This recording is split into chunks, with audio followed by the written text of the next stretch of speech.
One day while I was eating dinner at home, I heard a knock on the door. When I went outside, I saw a middle-aged woman holding a small doll.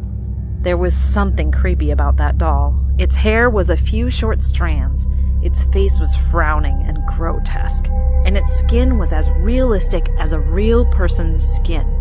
The lady looked at me and she screamed, "Give me something to eat! Anything!" I'm a vegetarian, so the only thing I can give you is bread. Would you like that too?" She nodded her head, and I brought her the bread. Then she snatched the bread and stuffed it into the mouth of the doll she was holding. The doll's mouth was quite large and seemed to have a lot of space inside. It was as if the bread was being sucked into it. I looked at her with a confused expression, and she said, "She eats everything. She'll probably eat your face off, too." Then she put her ear to her doll's mouth, and after a moment she suddenly said, "She wants meat. She says the bread is not delicious." I was horrified and just closed the door. Then she shouted from outside the door, "Babies need to eat protein to grow taller."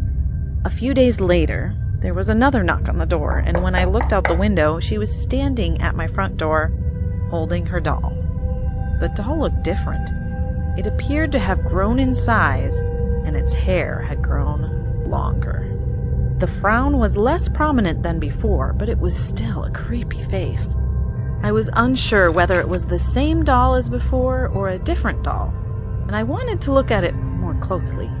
I opened the door and handed her a sandwich. She fed the sandwich to her doll. I looked closely at the doll. Teeth that weren't there before had grown, and it looked as if the doll was chewing the sandwich. I thought to myself, is this a doll designed to have jaws that move automatically? Is it just my imagination? I felt an inexplicable, unpleasant feeling rush over me, and I closed the door. The president of the company that made that doll must have been controlled by an evil spirit, I muttered to myself as she continued to feed the doll outside the house. From that day on, she kept coming to my house, but I stopped answering the door because looking at that doll gave me goosebumps all day. After a few days, I was used to ignoring her knocks. Then, one night, I woke up startled when I heard a child's angry voice outside the front door. I checked the time. It was 3 a.m., and I was irritated. I carefully looked out the window. In the darkness, I saw the woman standing, holding the hand of a doll that was bigger than before. This time, the doll was standing on the ground. The doll's face had a severe frown.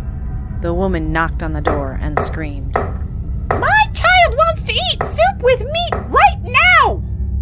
Then she tried to open the window of my house. "Damn, I'm a vegetarian!"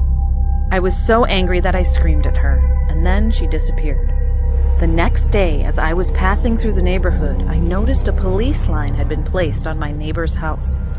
I asked a local resident standing there what was going on, and what he said was shocking. "You know the woman who carries a doll and begs every day? She killed the man who lived in this house. However, the method of murder was a bit bizarre. The man's stomach was cut open with the doll's fingernails. The police said the doll's fingernails were sharp as knives. What's even more shocking is that she made soup with the flesh of the man's corpse. When the police asked why she did such a thing, she said that her baby's favorite food was human soup." He pointed to the doll that was lying at the scene as he explained. The doll was so heavy that when the police cut open its stomach, they found a bunch of soup inside. However, they said there were things inside the doll's stomach that looked like intestines, and they were as realistic as real intestines. The police said they couldn't figure out where the doll was made. They said they'd never seen such a doll in their lives, and that it was made of an unknown material other than plastic. I froze on the spot. I looked at the doll. It was bigger than when it came to my house the night before. Its hair was long and thick, its teeth and fingernails were like blades, and it had a faint smile on its face.